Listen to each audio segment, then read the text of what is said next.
Hey everybody, this is Average Joe's, and this is our weekly roundtable. Place where we just get together and talk about things going on in the gaming world, things that we like, things that we dislike, and just, things involving games in general. I got a couple topics I want to talk about today. You know what? I totally forgot to introduce you guys. We got... Oh, they know who I'm at. They know who I am. As always, we got Christian and PJ with us. Always. So, the first thing I got on the agenda today, costs of DLC. So, I mean, okay. we can go everywhere with this, but how much gameplay justifies the cost of that particular DLC? It doesn't matter what it is. I don't think there's a straight answer to that. So I still think it definitely depends on the game. And the cost in general, because not all DLC is $30. I mean, right. First off, and depending on the game. Well, that's why I'm posing the question, though. And depending on the game, more or less on the PC, or the developer. Depending on the game, though, and the developer, they'll just give you their DLC for free. And the reason why I say it depends on the game and the developer, because like I have 30 hours on Far Cry 5. Don't give two shits about any of the DLC. Yes, None. But all of the DLC is $10 a piece. That's not bad. That's not a bad asking price, in my opinion. I just don't care to buy it. Okay, but it's not the cost that's it's not the cost that does anything to me. Honestly, the answer to your question, I think, is the validation of the validation of purchasing DLC for any game always stems from what the consumer, the gamer, wants to invest in that game. So PJ, for example, loved the main story of Far Cry, put all the hours that he invested into it, and didn't really require the DLC to complete that experience pretty for him. much. Okay.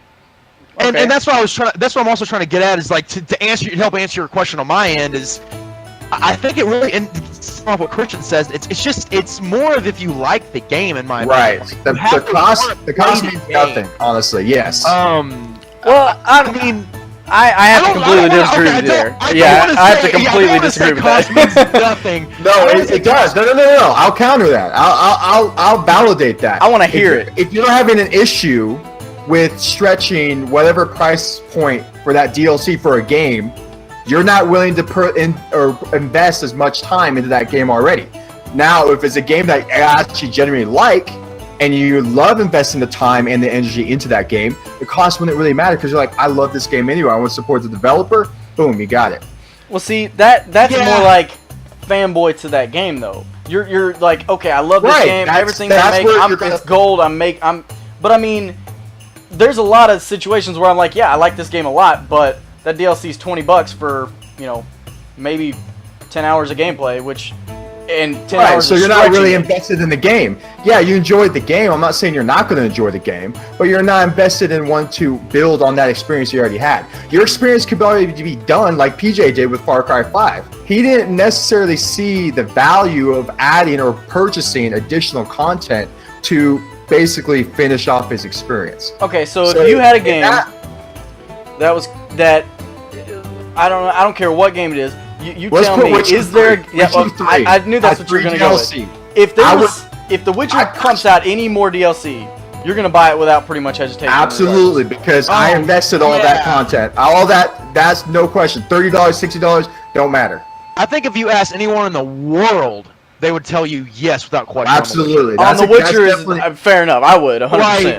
I was gonna say, even if it's like $40 or $50 on The Witcher, and they're like, yeah, you get a guaranteed 30 hours, you'd be like, yeah, all right, sure, like buying it again. Absolutely. Yeah, exactly. It's honestly, what you value in the game. I would definitely do that. Right now, I'm playing Siege right now. Right, I already bought the game originally. All the operators are technically DLC. Right, you're purchasing. For sure. I mean, you can unlock them, but I'm fine purchasing all that. I'm loving the game. It's adding to my game, But if I don't value playing that game, I'm not gonna want to invest that money, I think this DLC topic can go into full games as well. Original games. Even microtransactions. I mean, it's not DLC, but me and Christian, anytime we get a crate on Rocket League, anytime, boom, buying a key. Okay, but let me pose another scenario for you. Okay,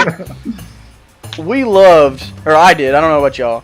I like Destiny a lot, but then they came out with I enjoyed the first game. Then they came out with their DLC, and kind of burned a lot of people. Yes. I didn't personally want to buy the game again, even though I did like it a lot and I wanted to continue playing it, which I couldn't do because I didn't buy the DLC. Sorry, go ahead. Sorry. I don't know about you, but I've been burned like that, and so the cost really affects me. If it's $10, it's got to be something substantial for me. Okay, yes. I was burned the same way, but it wasn't the cost that, again, maybe I'm just speaking about me. It's not the cost to me that burned me. Take the Witcher out of your mind, my friend. It's an enigma. It's how Bungie went about it. They gave us an incomplete game, and they had to sell DLC to complete the game. Why would you want to invest another $60 to support a developer that wants to do that? Same with EA. You know, they give you half completed games.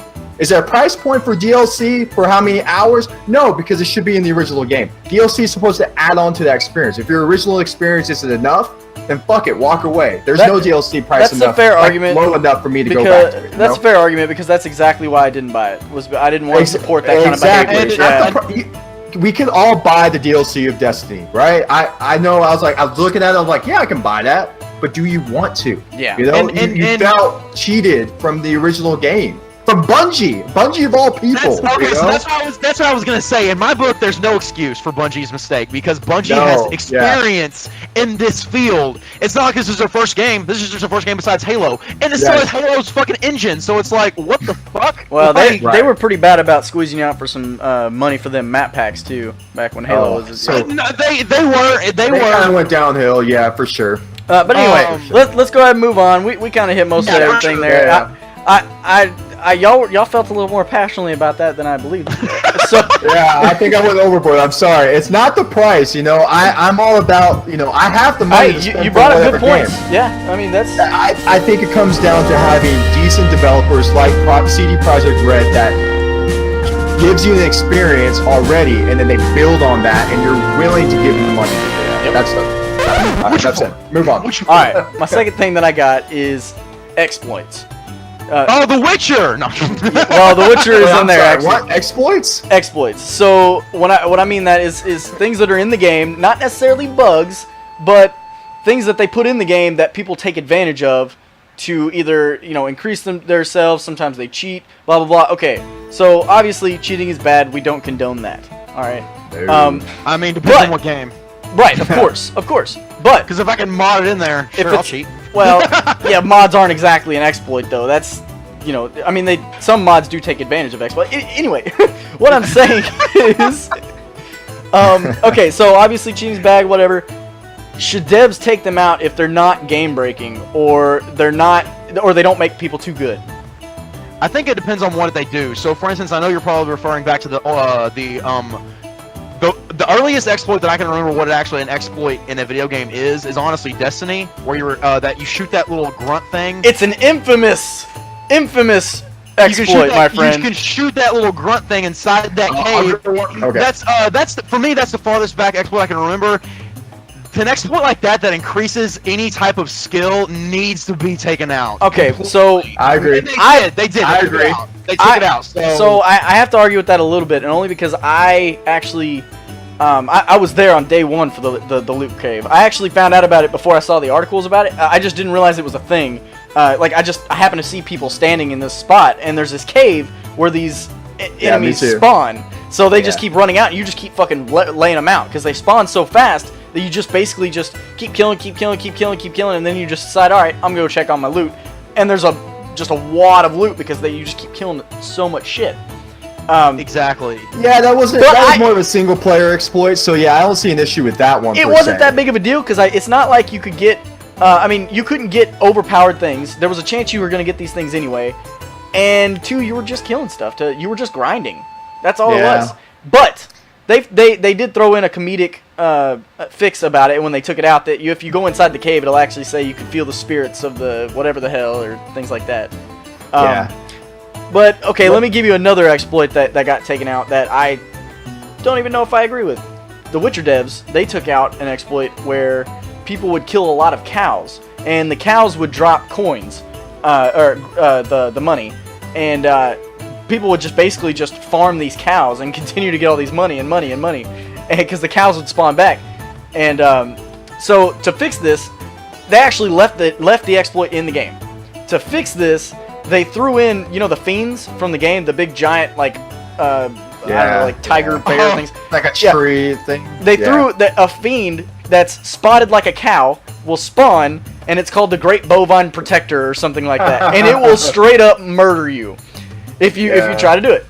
I think that's definitely a pretty cool way to go about it. I think in single player exploits, I mean, pick or choose. Developers fine if they want to fix it, or just something fun like that. So okay, but let me ask this. I'm sorry. Let me ask this because this is basically where you're going. Should devs punish you for taking advantage of an exploit that they put in their game? As in, should Siege ban you for doing the Tachanka glitch? Not really. That's that's their bad. It's on them for coding it. Yeah, they shouldn't ban you or anything. Yeah, they should at least correct their mistakes so you can't do it any longer. That's right. And that's a good example of an exploit that needs to be taken out.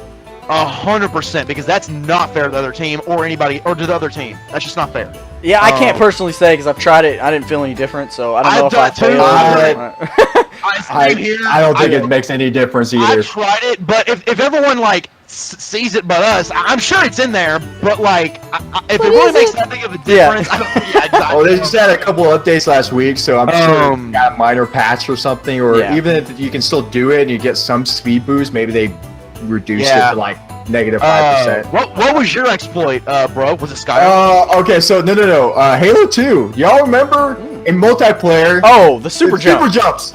Super jumps. Yes, thank you. I completely. Y'all remember super jumps? Oh my god. What was that? Maybe I'm not recalling. So basically, you would get up on the edge of something, depending on where you had to land, right? But certain spots on the map, if you jumped off and crouched and jumped at the same time, you'd land on it. And it would shoot you directly up, and you could land on the far reaches of map. So Lockout, People can still kill you, but you have obviously a tactical advantage. You get a sniper. It is and it's not. I mean, if they snipe you, you just wasted time. I used to snipe bitches all the time. Just be like, oh, okay, go for it. Yeah. So that was the first exploit that they definitely fixed it earlier on, but that was just nostalgic. But nice. GTA 5.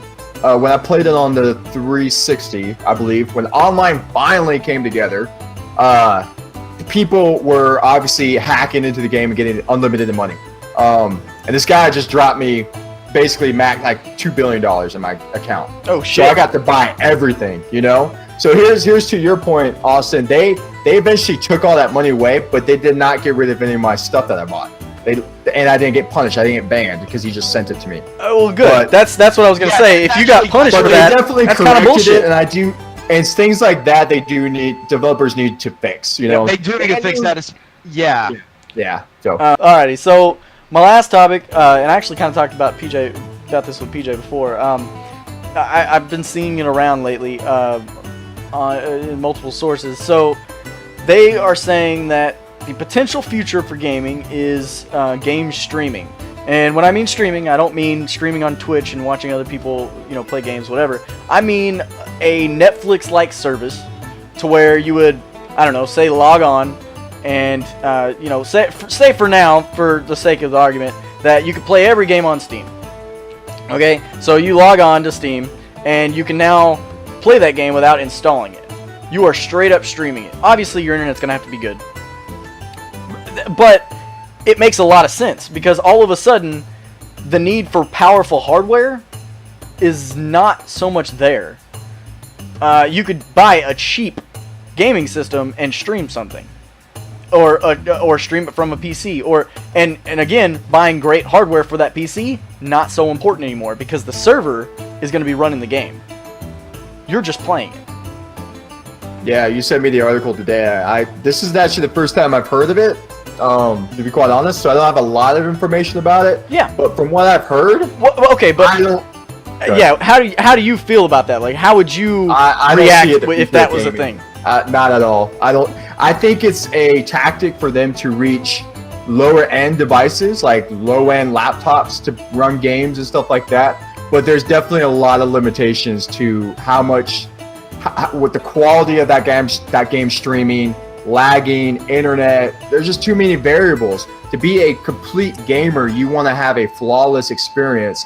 I'm just thinking pro gamers, they're going to not want that at all. That's really going to hinder their ability. You know? There will definitely be some sort of delay. I mean, even if you have great internet, at least every now and then there will be delay. And if you want if you want an optimal gaming experience, you're going to buy your own hardware.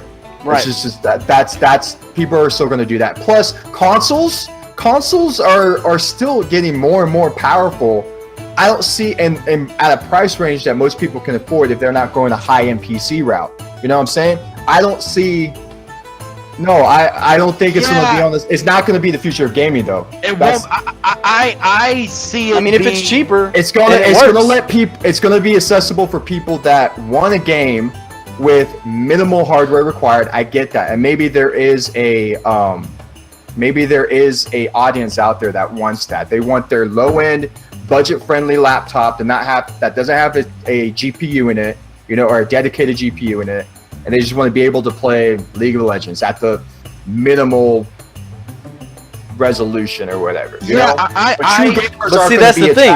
It won't be the minimum resolution. If they have really good internet, the article you sent me said there's going to be a lot of limitations to the actual GPU quality that they're going to be sending from the server. So it's not going to be the advanced experience that you're expecting that we have today. Consoles are already bridging the gap right now. So with streaming, I don't see it actually being a big thing of the future, to be quite honest. I can see it taking off, but I see consoles and all that kind of stuff. It will never replace consoles or anything, and never replace. I think in the beginning, and when I say the beginning, like the first probably 10 years, once it's introduced, it'll be introduced as like an alternative to using your PC or console. So let's say you go on vacation and you don't want to fucking take your PC. Well, you have your fucking shitty ass laptop over there that you think you can stream games from.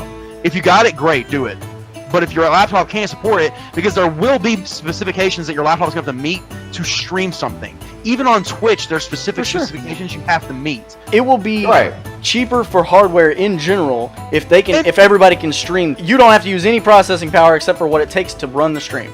Yeah, there's a reason why people get high-end PCs, right? They want the optimal experience of that game, right?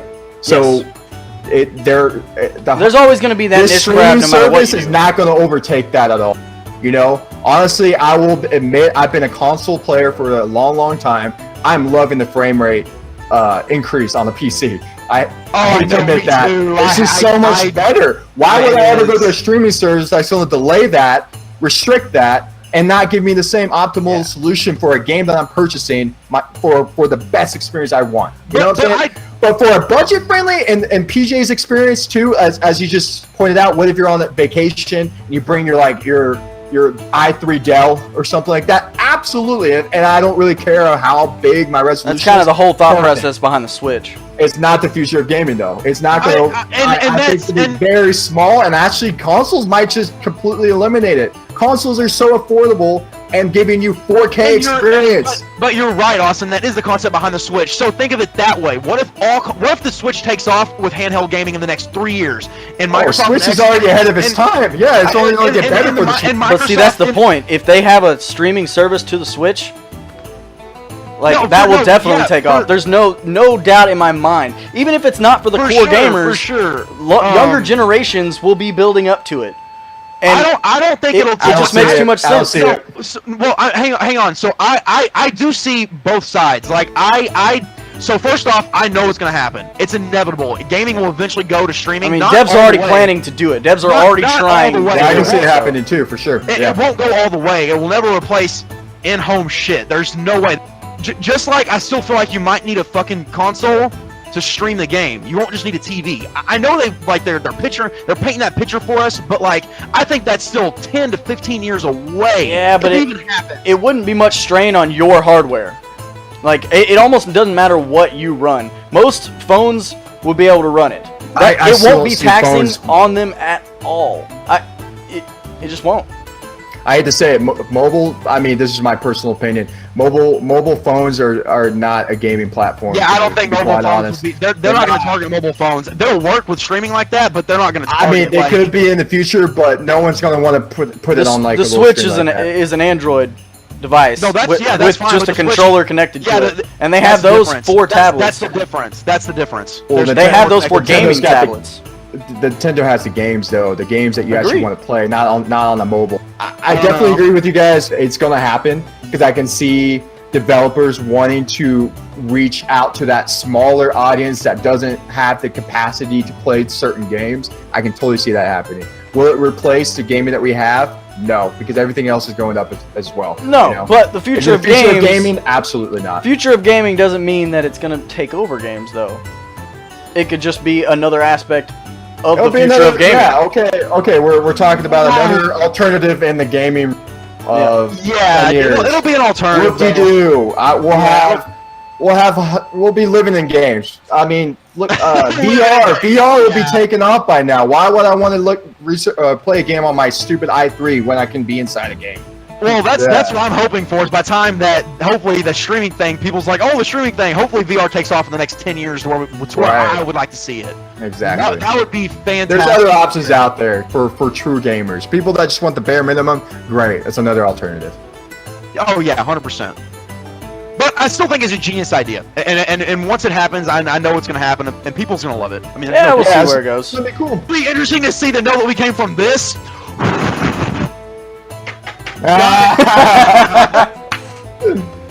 So like, is your fucking internet working? Because it's not fucking streaming right now. Like, Yeah. Alrighty, so we pretty much covered the topics and then some, I think so. Alrighty, guys, appreciate you watching. You want us to talk about anything specific? Let us know. We'll review it and probably maybe talk about it. We'll see you guys next week. if we decide. Yes. What he said. Yeah. But yeah, like, comment, sub. We'd appreciate any and all support. Later, guys.